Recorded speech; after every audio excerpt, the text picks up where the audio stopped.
Let me welcome you for a joint event that's co-sponsored by the Weiser Center for Emerging Democracies and the Ford School of Public Policy, together with the International Policy Center. It's one of our distinguished university-wide lectures, and it is a pleasure today to introduce a distinguished speaker and a dear friend, Leszek Balcerowicz, who, as you can see, is currently professor of economics at the Warsaw School of Economics and also visiting fellow at the Hoover Institution. He has a very rich and distinguished career. I would say he's probably the most influential policymaker in Central and East Europe in the transition economies over the last 20 plus years. He served as the Deputy Prime Minister and Minister of Finance. He prepared the first plan of transition that was implemented in the transition economies, widely discussed, followed, debated. And he also served as governor of the central bank. Since then, he's been on the boards of various institutions, both advisory boards, executive boards, and is one of the founding members of one of the most successful think tanks, CASE think tank in Poland, where I have the pleasure to serve on the advisory board. So Leszek, as you can see, has selected a narrow topic today, very well defined, and so I'm looking forward to his talk. He will speak for 40, 45 minutes, forever. Then we'll open it up for questions and answers. So please prepare your questions. We have microphones, and it would be nice if you step to the microphones afterward, introduce yourself, and ask the question. So, Leszek, welcome.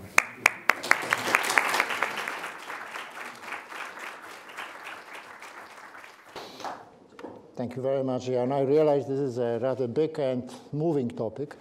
Moving target, and Europe is diverse. Nevertheless, and my agenda is pretty ambitious, but I will take no more than 40 minutes of your time, because questions and answer session, the debate is always most interesting. And the first points are just the introduction to remind you.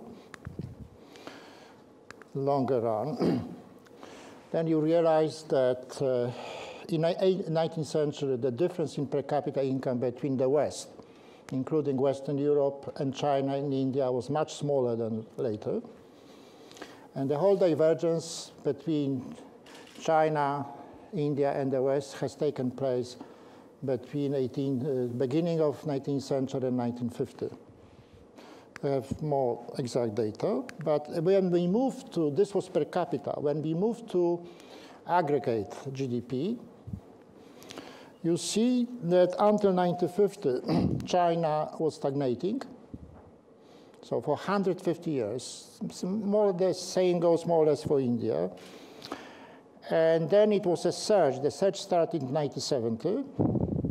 And if you extrapolate, which you should not do, then it's easier to see when China overtakes the United States. Another thing is that if you look at the data, then you see that in 19th century, 1850, the estimated GDP of China was larger than of the US, because of a very simple fact that China has many more people.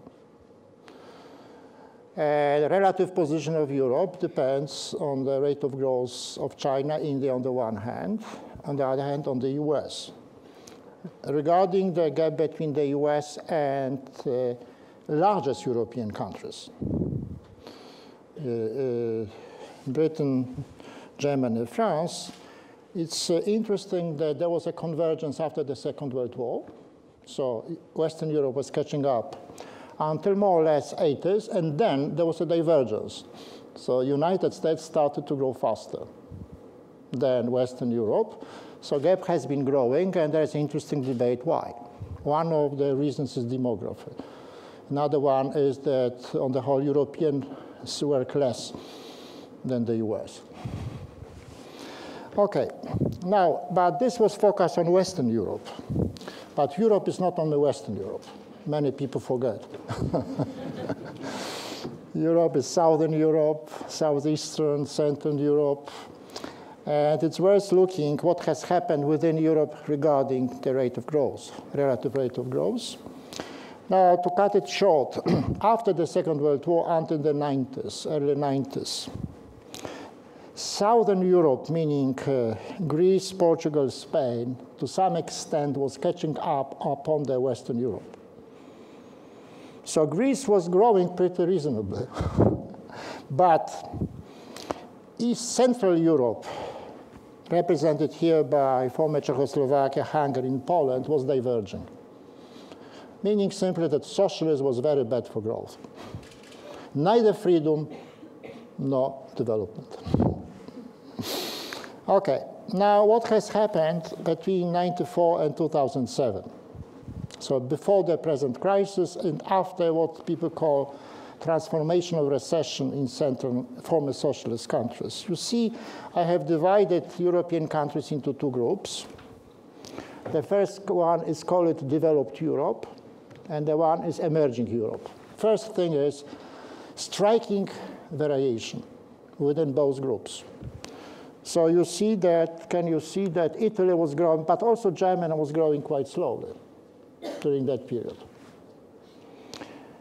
What country was a tiger? Ireland, and it was a genuine tiger. It is not true that the boom and bust has invalidated previous achievement. There were previous achievements in Ireland, and I am sure Ireland will overcome the problems. Within Central and Eastern Europe, you see equally striking variation. Well, Ukraine, unfortunately, has not been diverging. This is the average for the whole period. So if you look at later years, you would see some acceleration. But look at the Baltics, Slovakia, Poland. These are countries which have been converging on Western Europe within the whole group. If you look at the whole period, starting with 1989 or 90 until the present day, that you see that the country which has converged more, I am very happy to say, is Poland. Why? This brings me to the second issue. What explains? That's a huge different topic. What explains the differences in the long-term economic growth? Millions of pages have been written, and I try to summarize in one page. And this is this. If you look at experience, you see two kinds of forces. The first one I call systematic in the sense they operate all the time, even with different intensity. And these systematic forces are considered at two levels. The approximate level which prevails in the literature, it's productivity growth, employment, and capital. And this is the focus of conventional growth theory, which is easy to use mathematics in, but it's not deep enough.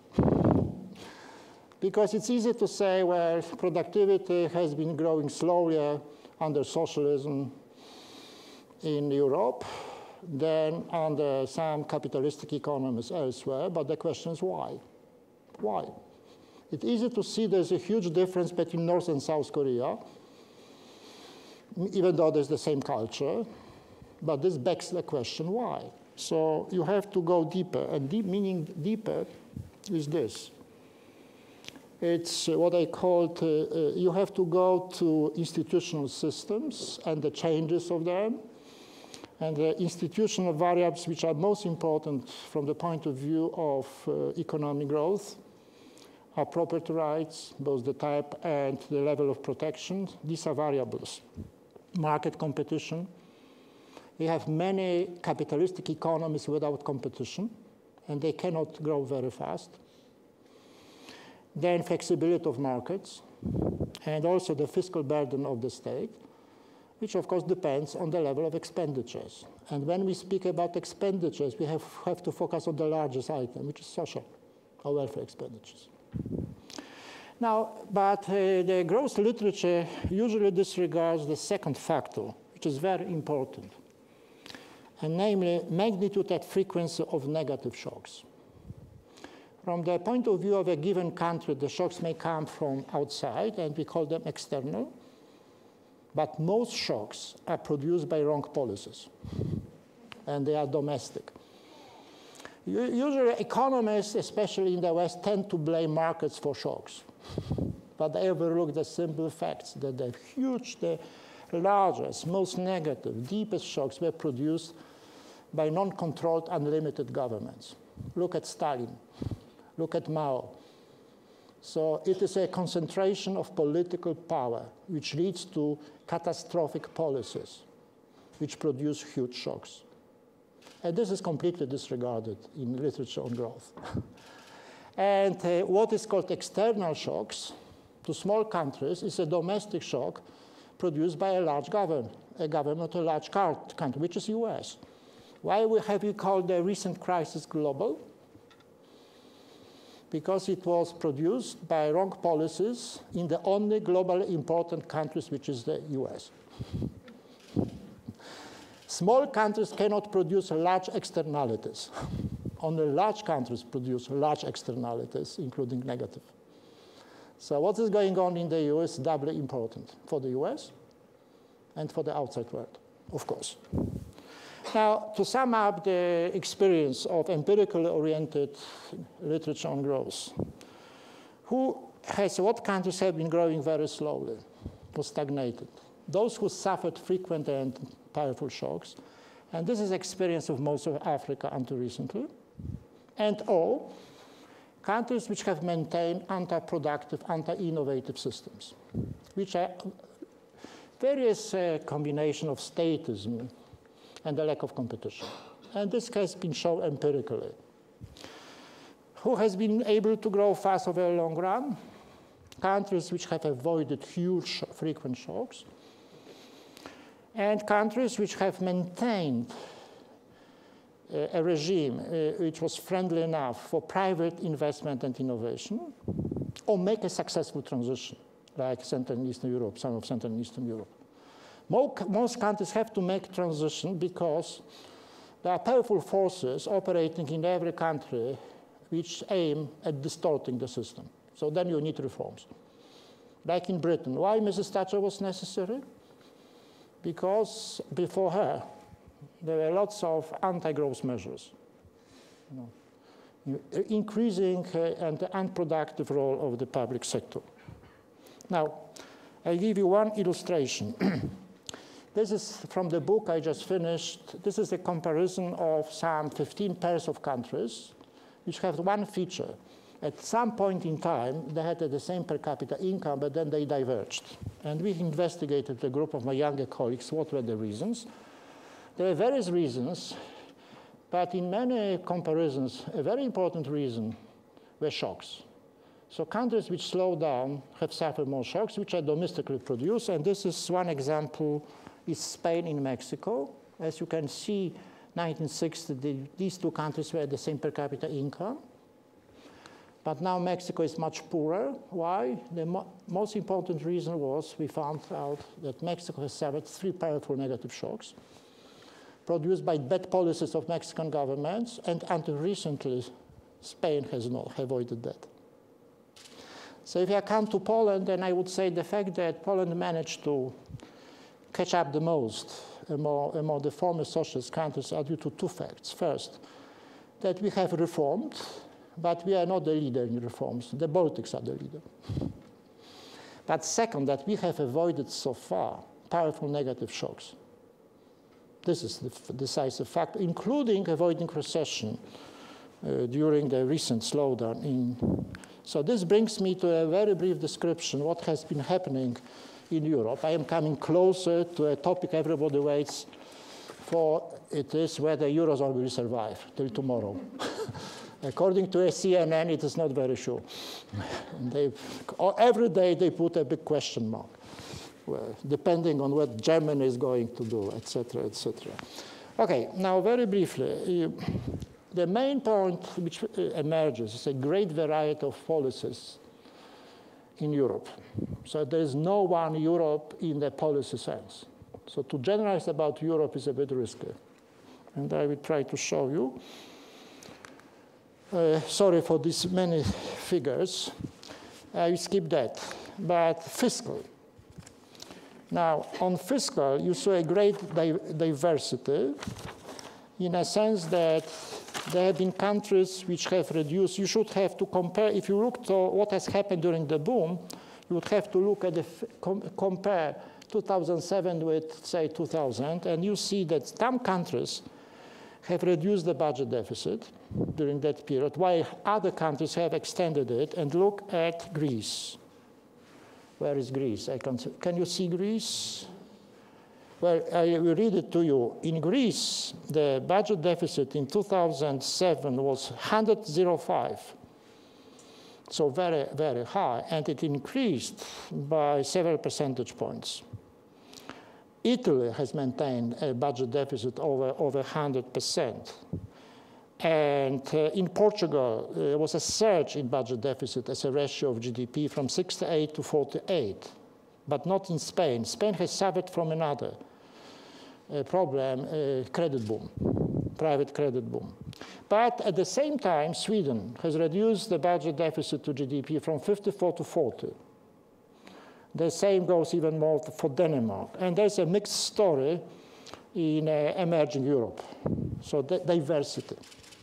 The problem was, as you can see, that large countries like France, Italy, even Germany, have increased the budget deficit. So they were not showing fiscal discipline.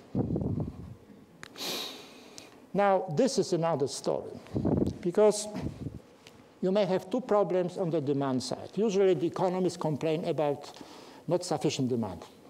But the main problem is excessive demand, domestic demand, because if you have not sufficient demand, it's mostly due to excessive demand before, which means if you have bust because you have booms before. And booms are two kinds. First, fiscal.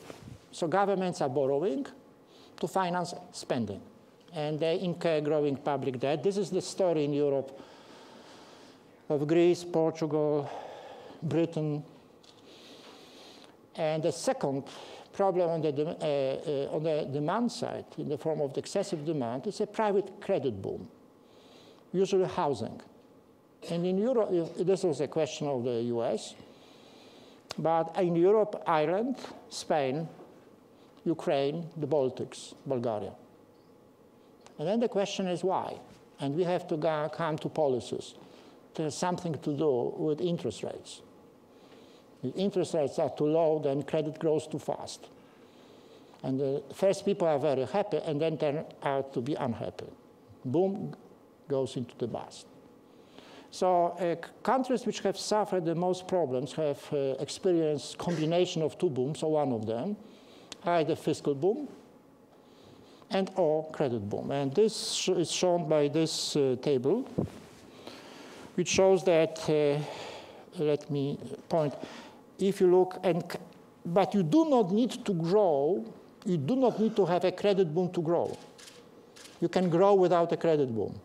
That's a story of Germany. In Germany, the ratio of credit, private credit to GDP was lower in 2008 than in the year 2000. That's the story of Czech Republic. But if you look at Spain, the ratio has doubled from 98 to almost 200. So very rapid growth of private credit. If you look at Ireland, the same story. And the same goes for in the emerging Europe, Bulgaria, Lithuania, they have experienced extreme credit boom. While Czech Republic has maintained a discipline, it was Poland too. So the differences in the intensity of credit boom had a very important impact upon what happened next. And what happened next? But let me finish the story. When much of the credit boom, either fiscal or private credit, was financed from abroad. And this has been shown in the widening current account deficits. But you have, again, that diversity. You have an explosion of budget deficit in Greece between 2007 and 2000, but from minus almost 8 to almost minus 15. To some extent in Ireland. In Portugal, it has been maintained at a very high level of 10%. In Spain, it more than doubled. But such countries like Austria, Finland,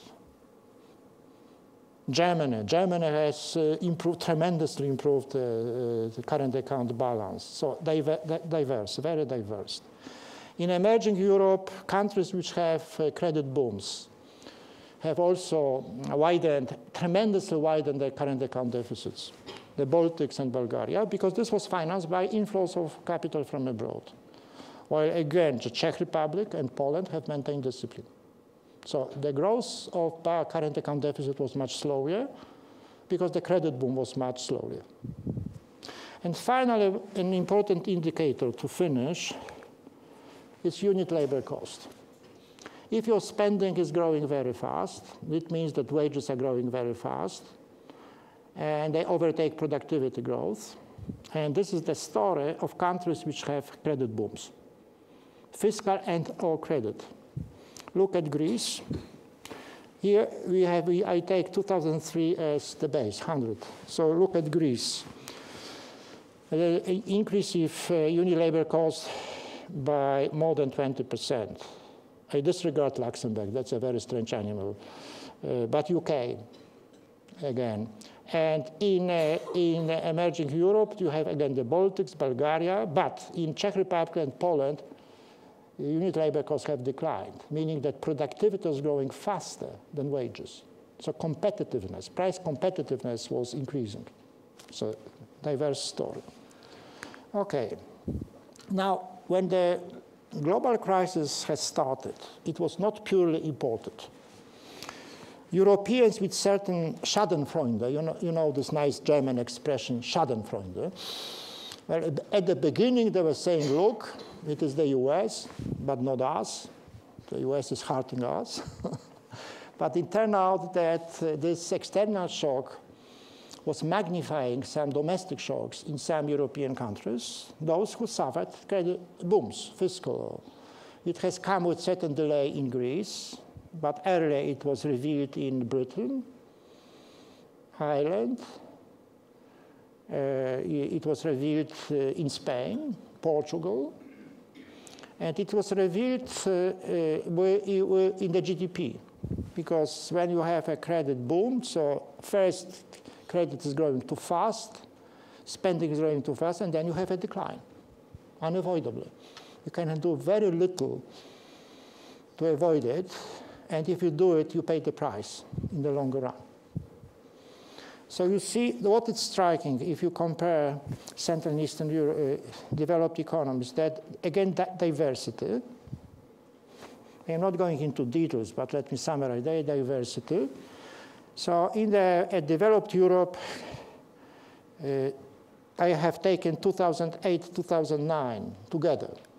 You see that Greece, Ireland, Italy have suffered the most. And these are countries which have credit booms,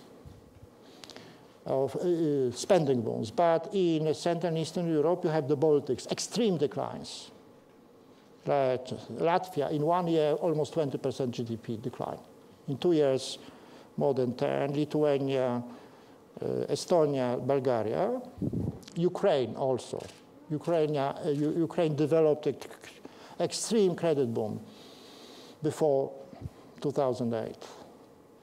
But Poland has suffered a slowdown, but not a recession. And I am very happy to get a question why. We're happy to respond. But I leave it aside for the moment, and we'll go. Now, when you look at some other indicators, then you see that countries which have suffered the credit booms have widened the credit budget deficit very much during the slowdown. And what is striking is that 3 countries which have now problems, Greece, Portugal, Spain, have engaged in extremely aggressive fiscal stimulus in 2008, 2009. And I am afraid they were encouraged by the IMF, because fiscal stimulus was in the mode, was very fashionable, without consequences, extremely. And another striking observation is that the degree of fiscal stimulus was not related to the depth of the recession, meaning that some countries have very little stimulus, and other countries have an extremely large stimulus with the same recession. It's very interesting to compare, say, Britain and Germany, the same slowdown. Britain has engaged in an aggressive fiscal stimulus. I remember Gordon Brown was praised as a world leader in this stimulating economy. They are now struggling with fiscal problems, while Germany was much more disciplined. So engaged much less in fiscal stimulus. Okay, now let me skip this, what has happened. Let me only summarize this part of my short introduction in saying that, repeating that countries which have engaged in aggressive booms, which have experienced booms, suffer more problems than countries which have less spending booms, either fiscal or private credit booms.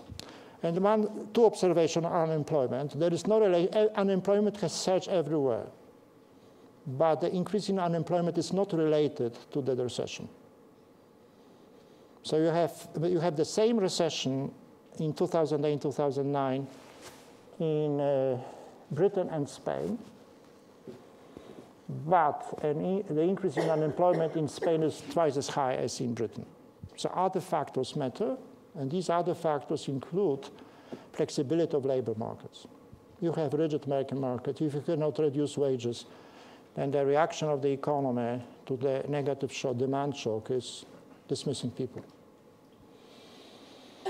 And on inflation, what is striking, at least to me, a former and old-fashioned central banker, is that even despite a pretty strong slowdown, there was no deflation.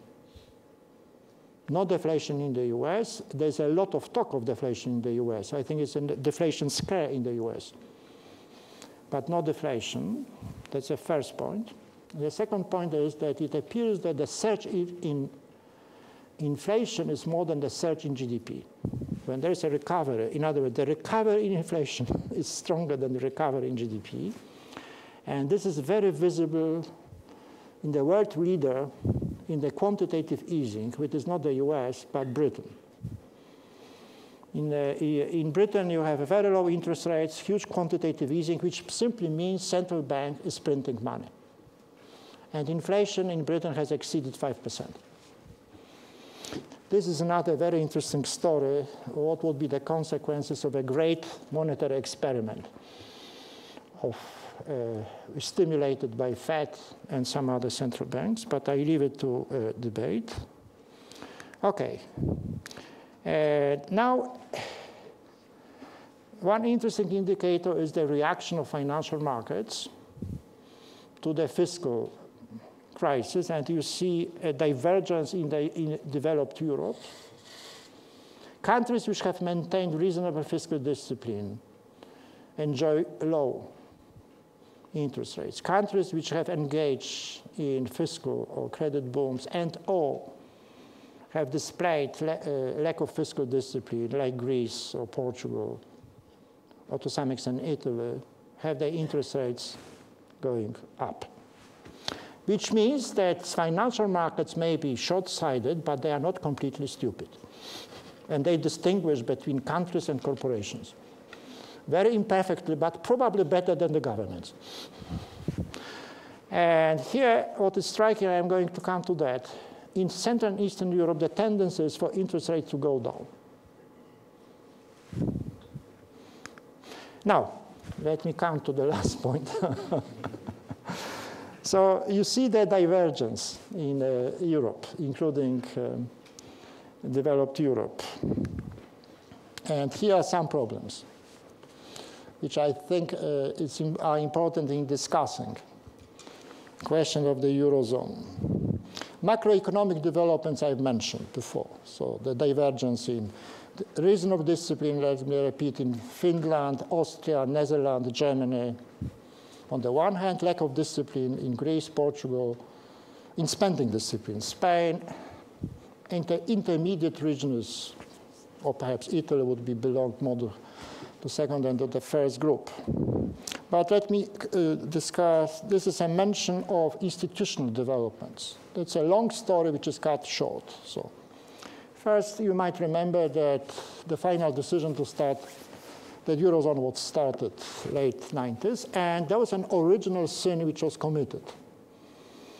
Countries which did not qualify were admitted for political reasons, meaning that countries which have widely surpassed that ceiling of 60% were admitted: Italy, Greece, and Belgium.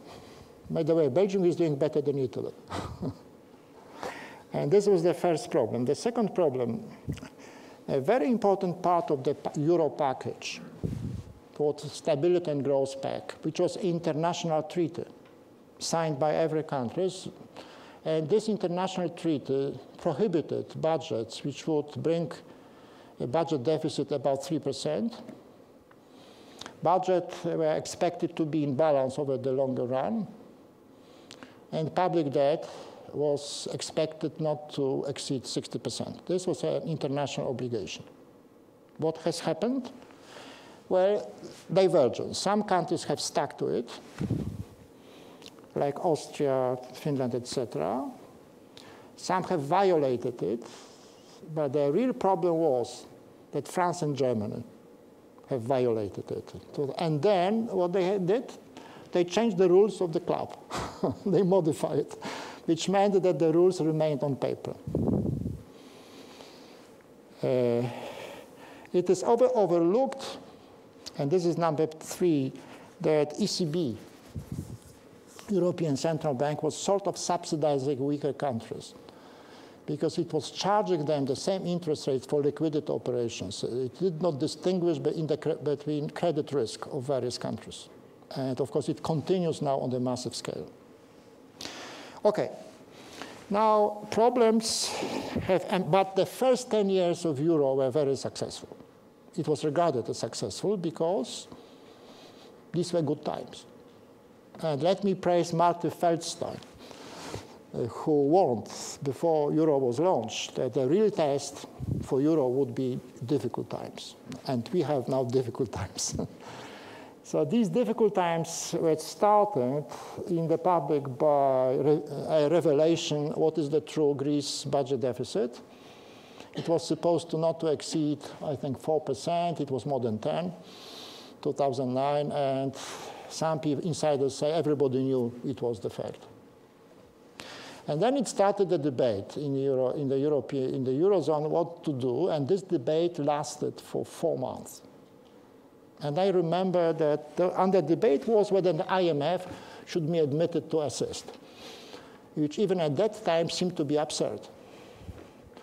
Because it was no problem when IMF was assisting Hungary or Latvia. But to assist, if IMF was assisting Greece, some people said it would be un-European. Very strange explanation, not European. This is the European problem, it should be European solution, so they're waiting for months. And finally, under pressure of circumstances, in May last year, there was a package. First, IMF was admitted, allowed to assist. Then there was a creation of extra provisional, sort of European IMF, a vehicle, financial vehicle, which now has $440 billion to extend, to offer conditional crisis lending. And now the discussion is to expand this. Then this assistance was turned out to Ireland to offer to forced, or these countries were induced to accept Ireland and Portugal. And then in this year we have discussions about modifications on the bailouts, including today's discussions. I don't know, and the focus is on the bailout, on the bailing out potential, which brings me to more fundamental problems, I think. Now, if you have a crisis, say fiscal crisis, or economic crisis, there are 2 kinds of operations. The first type is usually called crisis management. By definition, it includes measures aiming at reducing the magnitude of the crisis. They do not always reach their goal. You should not confuse declarations with true effects. For example, not every fiscal stimulus improves the situation, even though fiscal stimulus is regarded as a most important manifestation of crisis management. So crisis management, I would divide it into two kinds of operations. Now is crisis lending. So we extend crisis. Markets do not offer loans or credits at sufficiently low interest rates, so you have official lenders. One is IMF, another one would be in the European Union, or you create special lenders. It is usually called bailed out. It is not transfers, because these are not grants. Expectation is that these crisis loans would be repaid. And the true problem would begin in Europe if the crisis loans would not be repaid. Until now, they are loans or guarantees. And it's easy to notice that focus is on that. How big will be the bailout fund?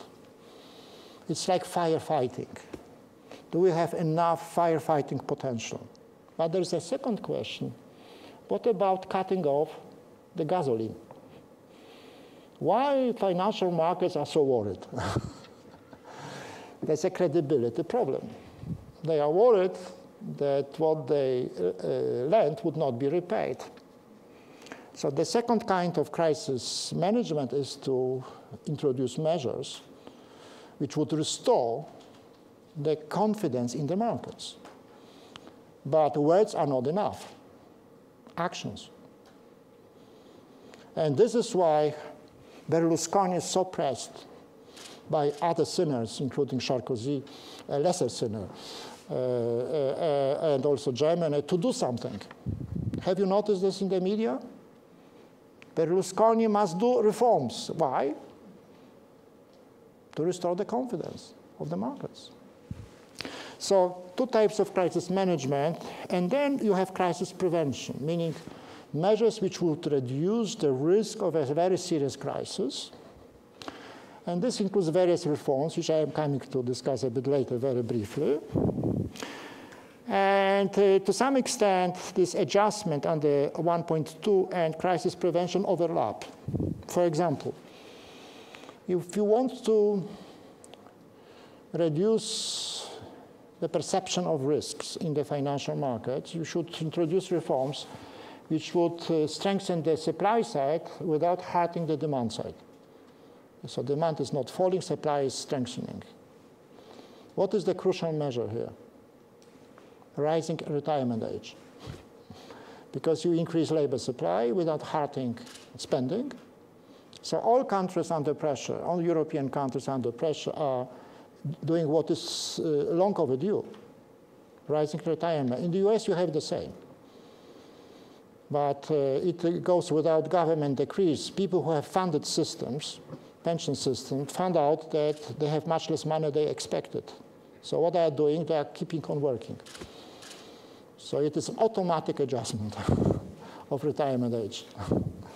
Okay, now I think that there's too much focus on crisis lending, which is understandable because you see this pressure, and not enough focus on adjustment which would restore the confidence of the markets and would strengthen longer economic growth, etc., etc.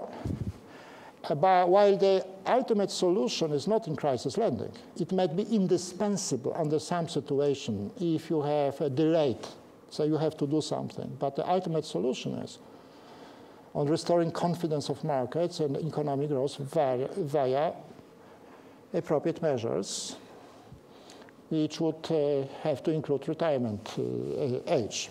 And by the way, no amount of crisis lending can save Italy, because Italy is the third largest, Italy's public debt is the third largest in the world. After, of course, United States and Japan. But let me, while discussing Italy's debt, the stress is on the banks. Have you noticed? Banks, what is going to happen to banks who own Italian bonds? As though banks were only the only creditors, but it's not the case. Banks are not the most important creditors of Italian debt or the Greek debt. Other institutions are more important. pension funds or individual citizens. But somehow it's not much worry about them. The worry is about the banks to some extent because it is believed that banks are special. Banks are to some extent they are special, but because perhaps they are not so special. Okay, now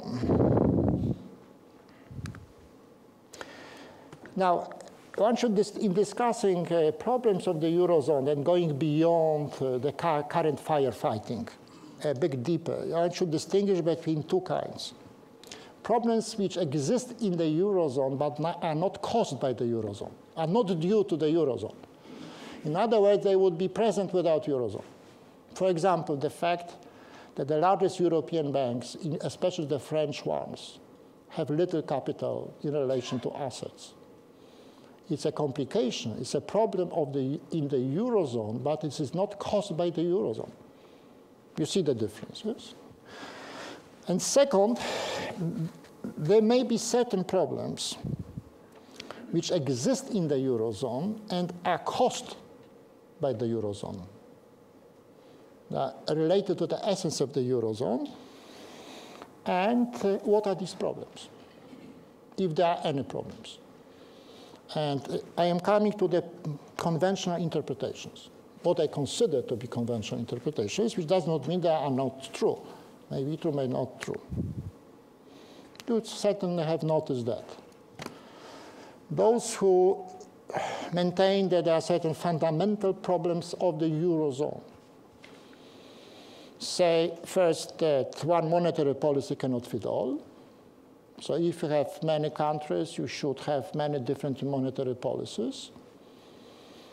And second, conventional interpretation is that Eurozone is an experiment, which means it's very risky, because it is a currency union, I'll quote, without a political union. And I found this interpretation wanting. First, I am not saying they are complete, there's no grain of truth, but they are exaggerated. On the first, the main argument for those who say every country should have a separate currency. The main argument is that in case of problems, you have to be able to devalue your currency, to depreciate. So basically, they are saying you have to have flexible rate of exchange. But there's a huge debate about the virtue of fixed versus flexible rate of exchange, including very hard pegs. And you cannot say, on the basis of empirical literature, that hard pegs are always worse. And there are some success stories. Which countries are success stories in the Eurozone, beyond Germany? Those countries which have had hard peg to Deutsche Mark, Austria, Netherlands, etc. There are an experience of hard pegs in the past, which are called currency boards. And I am going to show you the adjustment without devaluation, comparing what I called BLE. It's intriguing name. It means Bulgaria, Lithuania, Latvia, and Estonia, and PIIGS. PIIGS is much better known, which is Portugal, Ireland, Italy, Greece, and what else, and as is Spain. But the second cliché is that you need that currency union without a political union is risky or unsustainable. And here the basic problem is that both crucial terms are not clear. What is currency union and what is political union? In the strictest interpretation, currency union is taken to mean a nominally different currency by name. You distinguish by name. So a dollar, a pound, a franc, etc. And in a conventional interpretation, political union means a state, a single state. And then people say, Eurozone is not like a United States, so Eurozone cannot survive. But is it true? Is it convincing? You may first let me notice that you may have states which cannot maintain a good money. Argentina. So to having a single state and single currency certain is not, having a single state is not sufficient conditions for having a good money. Yes? But is it necessary condition? Well, this depends in turn how you interpret a word, currency union. As I said, the conventional interpretation is you have different names. But there's an economic interpretation, which includes other situations. And economic interpretation is a group of currencies which are linked by hard pegs. You cannot devalue. They maintain the same value with respect to each other. This is one currency, in fact. And what is the experience? Well, not completely catastrophic. You have an experience of currency balls, I am coming to that, but you have experience of gold standard, which lasted. These were hard pegs, and this lasted for over 50 years, and was abolished not because of economic collapse, but because of political catastrophe, which was the First World War. So there are certain counterfactuals. And I would maintain that it is a mistake to say that the only model for the Eurozone is the United States. And it's more reasonable to say a feasible model for the Eurozone is sort of hard peg area. And then to inquire what is necessary, what are the conditions for success, and whether these conditions for success are likely to be met in the Eurozone. If not, then you can say no, cannot be met. And finally, let me mention that if you think about the meaning of the expression political union from the point of view of currency union, what is relevant? Then you see two things. First, that members of the political union, meaning regions, should have a limited fiscal sovereignty. They should not have a freedom to expand their fiscal budget deficits. Otherwise, you have Argentina with the provinces. And to limit the fiscal sovereignty of the members of the Eurozone was one of the purposes of Growth and Stability Pact, but it was violated. But it was foreseen as a condition. Second point is that nowadays we think that a federal should have a large budget. Yes? So if you don't have a large federal budget, that you cannot be recognized as a one state. On that issue, I would say Europe is not going to have a large federal budget, common budget, in the foreseeable future. The common budget of the European Union is 1%. And it's unlikely that it would grow in the foreseeable future for the simple fact that in order to have a large common budget, you have to have enough common identity. And there is no European identity. And you cannot decree European identity. It is a longer-term process. And if you try to impose excessive transfers across regions or countries, you risk political backlash, even within a single country. Look what has happened between North and South Italy. So there are constant transfers from the north to the south. As a result, you have a party in the north, Liga Norte, which demands separation. What has happened between West and East Germany, Wessis and Ossis. So one has to be very careful. But the more important point is that I don't think a large common budget is necessary to maintain the Eurozone, because the lack of such a budget was not a reason for the present crisis. The reason for the present crisis was a lack of discipline. So I would maintain that one should rather look at the conditions of proper functioning of currency union with separate states and see what are these conditions, whether they can be fulfilled. And I will end by, this is taken from one of my recent publications, what would be these conditions. But first, let me show a crucial contrast between adjustment in BLLE and PIIGS. First of all, this is much better. As you can see, Ireland should be added. I didn't have data. Ireland has performed quite well. Unit labor costs have been reduced in Ireland. So Ireland is adjusting much better than Portugal or Greece. But if you look at Central and Eastern Europe, these are countries which are almost in the Eurozone because they have euro-based currency boards. So they cannot devalue. So they're adjusting much better than on average. Second, they have been much lower public debt, and they are not expanding public debt so much as Greece. Third, they are taming budget deficits in Central and Eastern Europe, and this is not the case in PIIGS. The same goes for the public spending, current account deficit. That's amazing. You have a very high budget deficit in Greece all the time, despite all the talk about adjustment.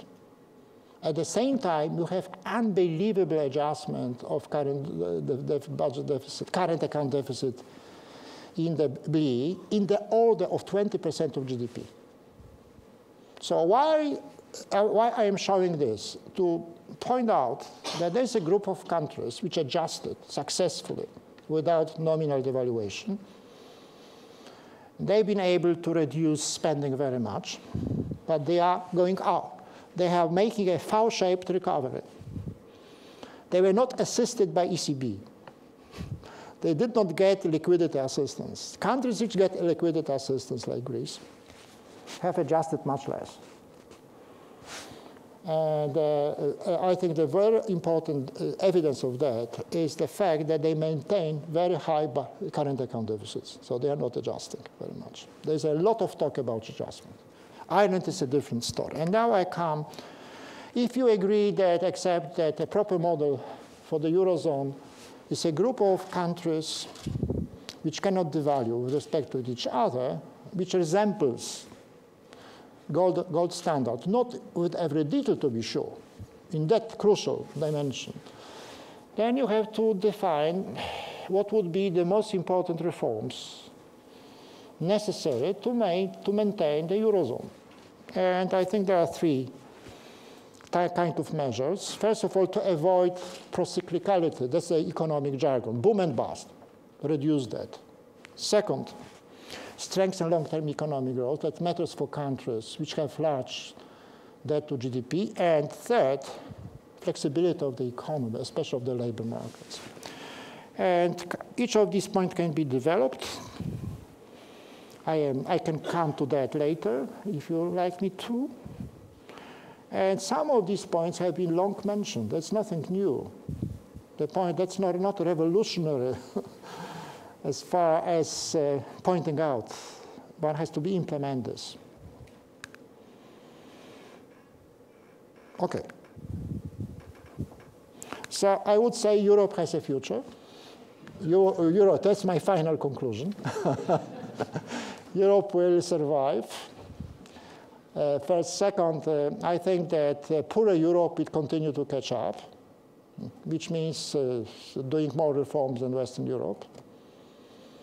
And you can prove that more reforms means more growth in the long run. That's a very strong empirical evidence, I think. Third, I don't think there's enough evidence to say that Eurozone is doomed to collapse.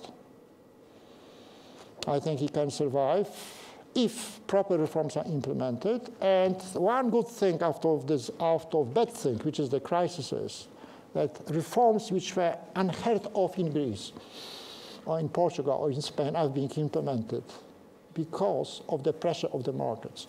The pressure of the markets is much stronger than the peer pressure of other politicians. Thank you very much.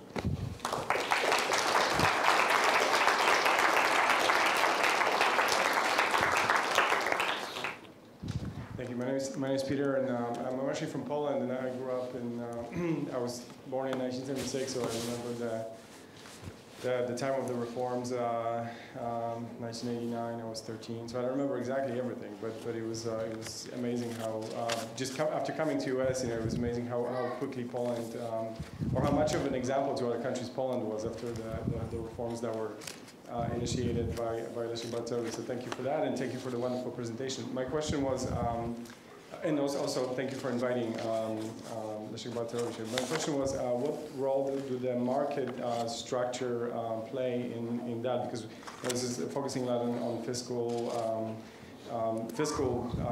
arithmetic, but one of the things we heard from Greece, they said, we're never going to be Germany. We are agricultural / tourism country, and so what's going to be the engine that's going to drive our our economy, and how do we do that? So if you could quickly address the distribution of market sectors in all the countries, and how that does that play in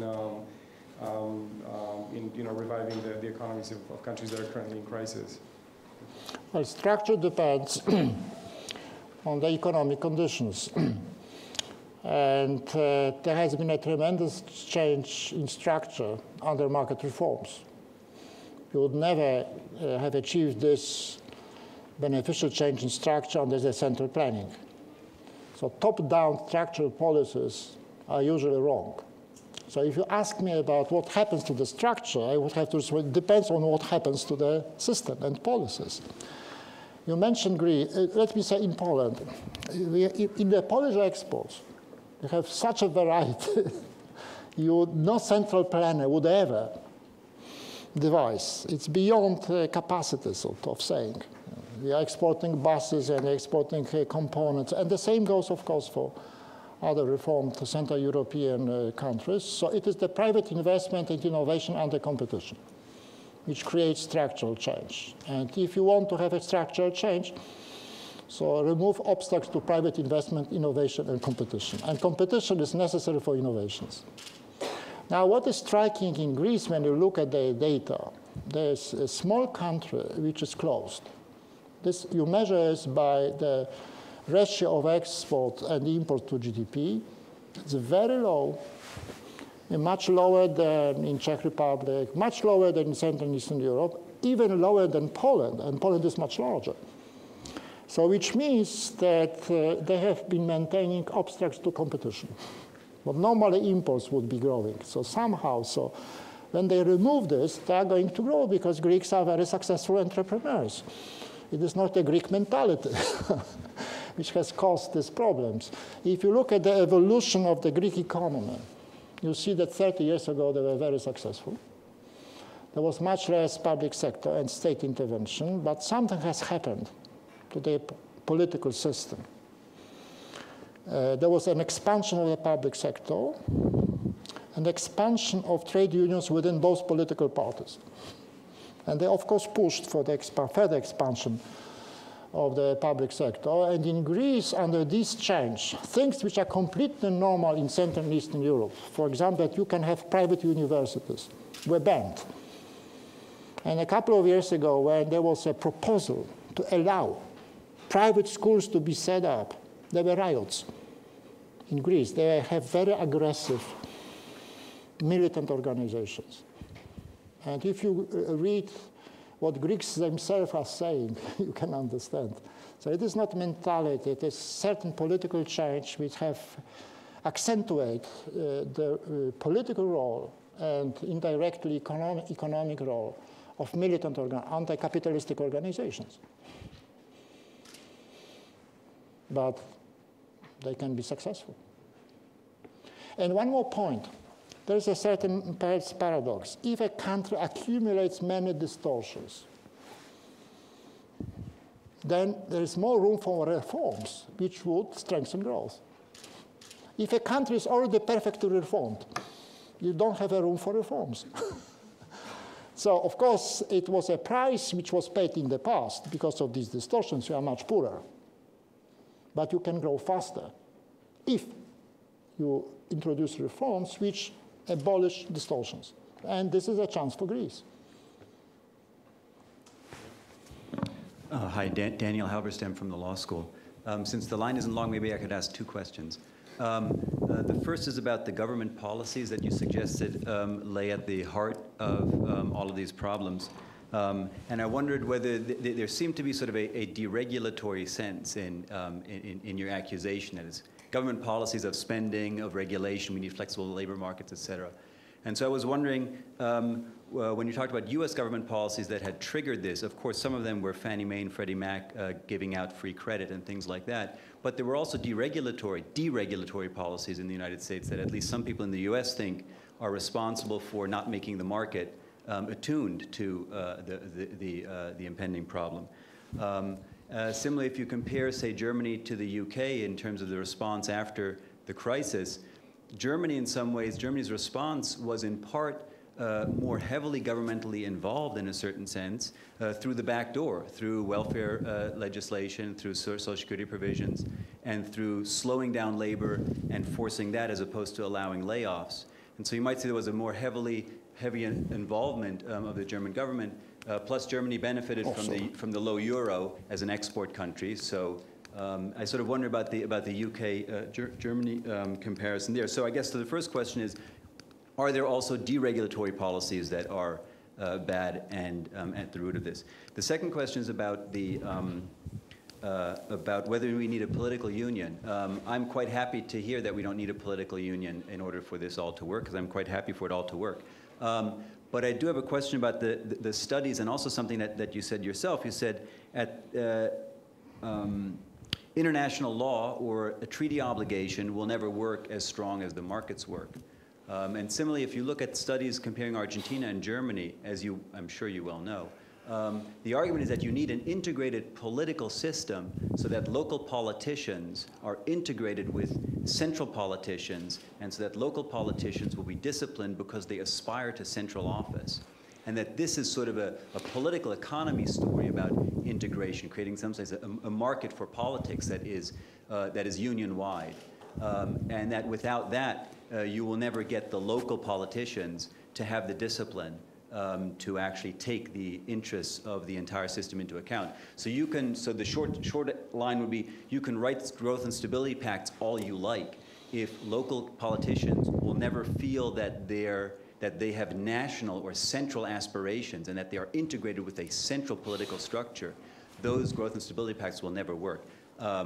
I would be happy for them to work, but so I just wanted to ask that as a question. Let me start with the third. I agree with you. I am not saying that the growth and stability pact, a top-down approach, is sufficient. It may be desirable to increase pressure upon the local governments, but ultimately, whether you preserve fiscal discipline or not, it's up to the local population.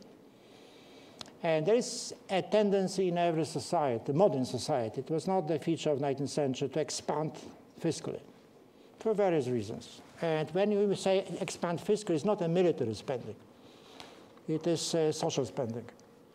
Military spending in the US accounts for 5%. Social spending accounts for, we call it welfare spending, for 25 or some more percent. So in every country you have, it is the welfare or social spending which, the expansion of which creates, if there's an expansion, creates fiscal crisis.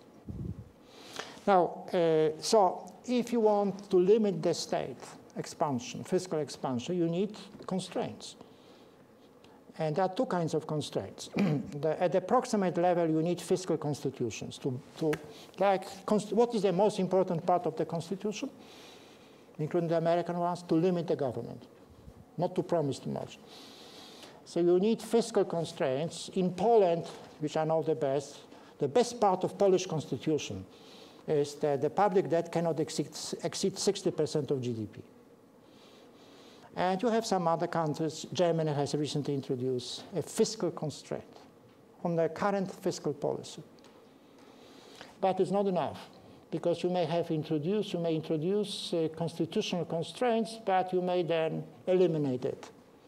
So you need a constant vigilance of people who believe in limited government, who limit in individual responsibility and freedom. And this requires a constant effort. You have to organize it. It is easy to organize groups which demand more from it's very easy. And it's very emotional, because you can always justify it by helping the poor and the weak, etc., etc. It's very much more difficult to organize groups which would aim at limiting the state expansion. And the ultimate success of economic growth depends on that. The same goes for regulation. Why there is always the talk of excessive regulation? Because you have a legislative process which produces constant regulation. Why? Because it's not enough monitoring. But the state cannot monitor itself. So it needs an external monitor, which is called civil society, an appropriate side, part of civil society. It needs to be strengthened in every country. I'm trying to do it in Poland. So in Greece, and now there's a recognition in European Union that fiscal constraints of constitutional nature are necessary, and I think it's correct. On your first point, no, I tried to follow empirical literature of financial crisis, not only the recent crisis. And I found a lot of empirical support for the statement it was excessively low interest rates established by Fed, that there were political pressure, your housing policies, but I haven't found empirical support for the popular statement that it was a deregulation. For example, if you, let us imagine that you have maintained the separation of investment banking, etc., and commercial banking. You would have the same, very similar effects. So it's popular, but not convincing empirically. This is in response to your, and you may find countries which have completely deregulated, including Europe, but have not suffered financial crisis. You have completely deregulated in Poland. In the Czech Republic, they have completely deregulated the financial.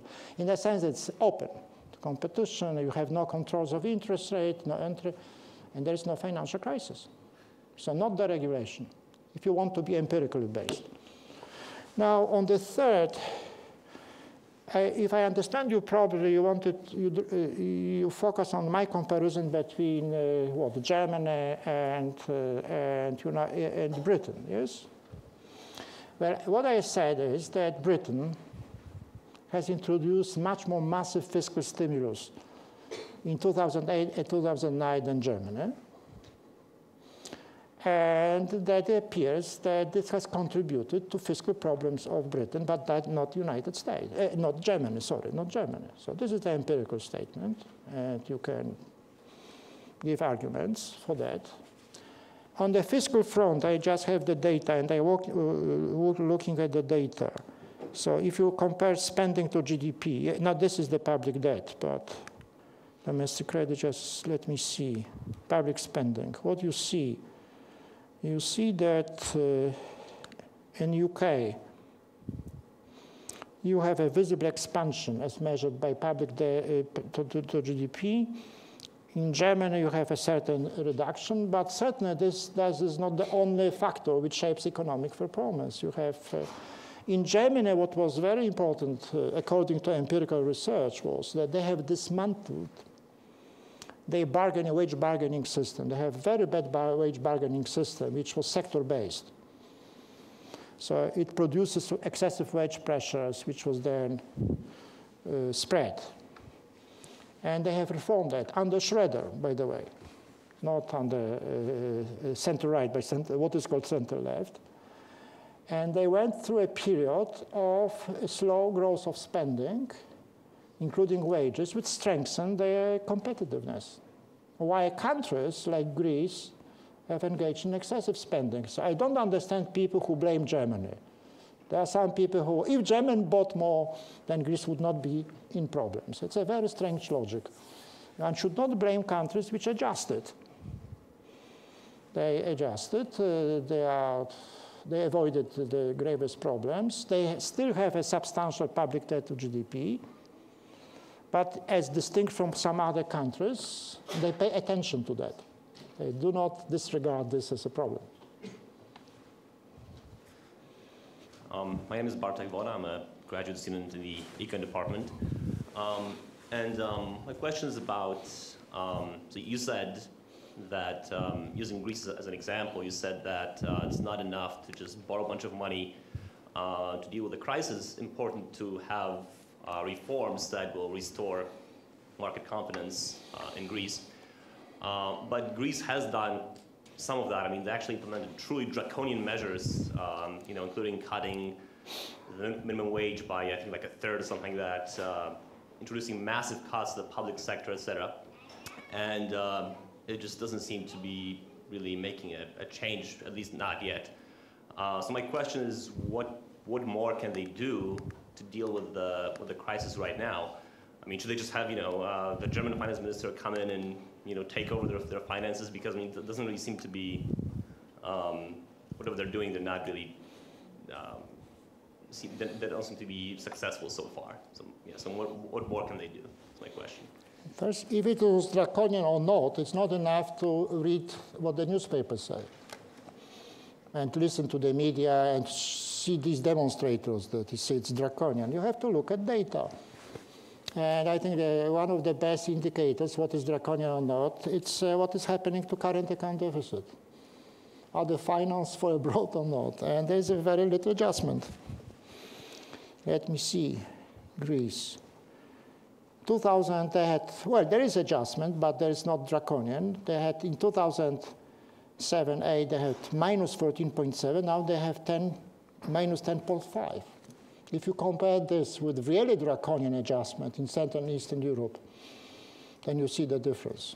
I have shown in Bulgaria and the Baltics, the adjustment. Here, it's an adjustment of less than 5 percentage points of GDP. In the BLLE, adjustment is in the range of 20% of GDP. So you should not confuse talk with the facts. And remember, when you base your judgment on those who protest, you are who are in the streets. You don't see those who do not protest. So you are falling to an acoustic bias, a victim to an acoustic with a bias. So it's very dangerous to generalize. It's a biased selection, yes? So, and I recently listened to a talk given by the Greek foreign minister, and I asked him, what about the Greek population, et cetera, et cetera. I hope he was not diplomatic in saying that there is a silent majority for adjustment, that people realize that their system was rotten, that they borrowed the future from the future, and now the day of reckoning has come. The problem of a political nature would be that perhaps there is not enough ownership of the program. They may think it is being imposed by these awful guys from IMF and European Commission and Germany.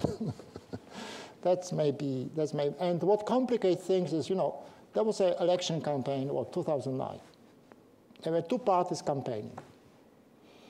The governing party, who was also not very good at policies, but was saying we cannot afford more spending, social spending. PASOK, who governs, was saying we can afford more. So they were promising Greeks more of the same, and they won election. And then they revealed that the budget deficit is not 4% by 10%, and they have to make a complete U-turn. So I guess this may a bit undermine their credibility. But perhaps it is a Nixon effect. You know, it takes socialists to undermine, to eliminate socialist policies, perhaps. I live in Bulgaria and have for the past 17 years or so. And you've praised it for getting its deficits under control. But I can say from personal experience that that has come at a very high price. In my wife's hometown, the municipal government has its phone lines cut because it can't pay the bill. On my street, there are no fewer than 4 potholes that I can fit my minivan into. The old people are getting by on a pension of less than $100 a month. And the child care system where I was working as a member of an NGO is woefully inadequate. Sure. Do you believe that there is a space for transition into a freer market and austerity that doesn't involve that level of pain on people who are essentially helpless? What you are basically saying is how awful is the therapy. But you are not comparing this with the effects on not treating the patient. I remember the same from Poland in the early 80s. People say, well, there are tremendous social costs of reforms. You are basically saying the same. But they did not compare these costs with the cost of non-reforms. It's like you have a patient which suffers from tuberculosis, and you are saying, well, the treatment is awful, it's bad, etc. Can you cure him without penicillin? I would say no. So I think it's a bias not to compare the costs. And here it's quite clear. Who would give you money? Where would you get the money from? Well, that's a good question. Well, I think that's a fundamental question. Whenever you hear there are such costs, there are costs. I'm not denying it. But you have to compare consequences of various strategies. And I know I was in Bulgaria. I'm pretty often. But you have, by the way, a very good Minister of Finance, Diankov, who was one of the top economists in the World Bank. Our student. Oh, really? Yeah. Okay, congratulations. He was very good. I think he's doing a very good job. But of course, if you have suffered a boom and then a bust, then you have to adjust. If you don't have a rich uncle, which is very risky to have rich uncles for a longer time, like Greece. I think my question was, is there a way to do this that doesn't involve pain being disproportionately borne by, let's say, retirees and orphans, and more on... Well, I don't know enough to engage in more concrete judgment about Bulgaria, but at general level, you've made a very successful adjustment, first. Second, Bulgaria should be congratulated, because Bulgaria, as distinct from Greece, has reduced the public debt. In 2000, the year 2000, the public debt to GDP was 70%. In 2007, it was 16%. A great achievement of successive governments. And you should compare yourself with Greece. We are neighboring. This would strengthen the mood, improve the mood in Bulgaria to some extent. Dr. Balcerowicz, I'd like to ask you, I'm sure you have read about our U.S. Tea Party and the latest on the left, the Wall Street group. Could you comment on whether, whether... I'm joking. Let me just finish that question and then you can say no. I try. I wanted to say whether you feel that these groups are effective at all in limiting government spending, or if you have some other suggestions. Well, I can't know because I haven't done the research. I only know, judging from what I have read, that one of the goals of what is called Tea Party movement was to limit government spending. At the same time, I understand they are not so enthusiastic about doing something about social security, but at least they stress this. So, and I can only say, I can only repeat that my reading of empirical literature is there are many countries which have suffered because of the lack of fiscal discipline. I have yet found no single country which would suffer because of excessive fiscal discipline. Can you find out one country which suffered in the longer term because fiscal discipline was excessive? Well, that's no. So you see there's a clear asymmetry. Fiscal discipline tends to be on the side of lacking discipline because of political factors. Then you need countermeasures. That's it. If you ask me about what is occupied Wall Street, I can only say as a witness. I was in San Francisco in the center. I was watching the various. There's a great variety of demands, including the one which I found very interesting: down with the Fed, abolish the Fed, which is like Ron Paul. Abolish the Fed, Federal Reserve Board. One more question. Thank you, sir. What non-state civic institutions do you consider to be good for stability, and how do you expect they would vary between states and between polities within those states? First, let me make sure that I understood your question. First, what institutional do I consider to be crucial for? Non-state civic institutions that would be essential for stability. I know you mentioned, and in fact I share a skepticism for dependence on a central authority, but I am curious what you think would necessarily supplant that in civic life, other than Rotary Club. Well, civil society cannot be created by the state. So it has to come from the people. If you ask me about how to create civil society, there is no simple recipe. It takes people who believe in certain ideals. That's very important moral motivation. You have to believe in the individual responsibility and freedom, and that two go together. Mm-hmm. And then you have to be good at organization and communication. and to gather people. I think the best example is the United States, even though it still remains something to be done. And in countries which suffered socialism, you start almost from zero. Not from zero, because certain organizations remain, like trade unions, and they are not pushing for limited state. So you have to do even more on another side. Thank you. And then others, of course, if you have to convey certain messages to the public opinion, and there are two conditions. They have to be empirically based, beyond any reproof. So they have to be true. And second, you have to communicate them. And this is the key challenge, to communicate to broader public, which means you can't be boring. You have to be interesting. So it was mentioned, I created a think tank in Poland 4 years ago to try to influence the public opinion. What we are doing, we are using comicses. Yes, comicses in the schools. We are having each year a competition for the best comics. Why inflation is bad, for example, et cetera, et cetera. I'm getting hundreds of projects, and then the best ones are publicized. So all kinds of devices to catch attention, because you compete for attention.